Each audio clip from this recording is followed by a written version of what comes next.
सध्या सोशल मीडियावर चर्चा आहे ती म्हणजे अभिनेत्री गिरिजा ओकची.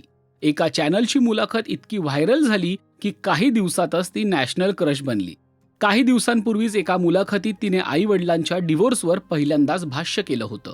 आता गिरिजा दिल के करीब या पॉडकास्टमध्ये पहिल्यांदाच आईच्या दुसऱ्या लग्नाबद्दल बोललीये. आईसोबत तिने या मुलाखतीत हजेरी लावली होती. वडील गिरीश ओक आणि पद्मश्री यांच्या सततच्या भांडणांनंतर त्यांनी वेगळं होण्याचा निर्णय घेतला होता.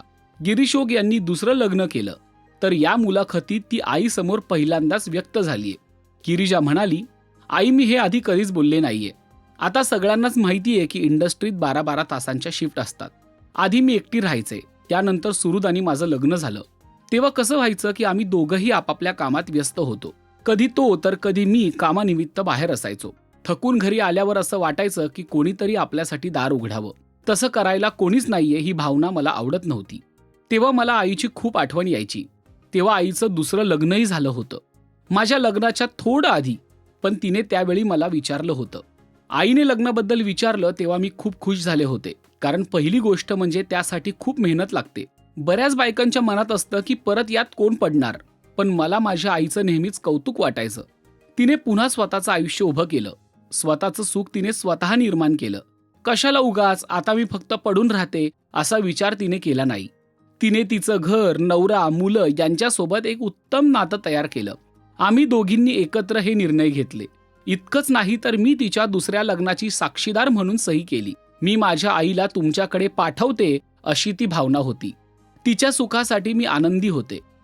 पण कधी कधी असं वाटायचं आपली आई आपल्यासोबत का नाहीये, अशा भावना तिने व्यक्त केल्या. आईने मुलीच्या संसारासाठी तिला सल्ला देणं हे काही नवीन नाही, पण एका मुलीने तिच्या आईच्या दुसऱ्या लग्नाचा विचार करणं आणि ती तिच्या नव्या संसारात सुखी राहील अशी आशा करणं ही फार मोठी गोष्ट आहे. गिरीश ओक आणि पद्मश्री यांच्यातल्या भांडणांमुळे गिरिजाला डिप्रेशनचाही सामना करावा लागला होता. एका घटस्फोटित आई वडिलांची मुलगी आहे याचा नेहमीच माझ्यावर दबाव होता, असं गिरिजा एका मुलाखतीत म्हणाली होती.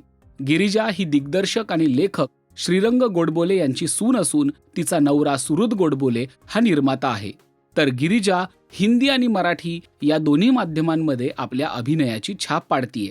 तुम्हाला तिची आजवरची आवडलेली भूमिका कोणती हे आम्हाला कमेंट्समधून नक्की सांगा. आणि मराठी सिनेविश्वातील ताज्या अपडेट, बातम्या आणि गॉसिपसाठी सबस्क्राईब करा राजश्री मराठी.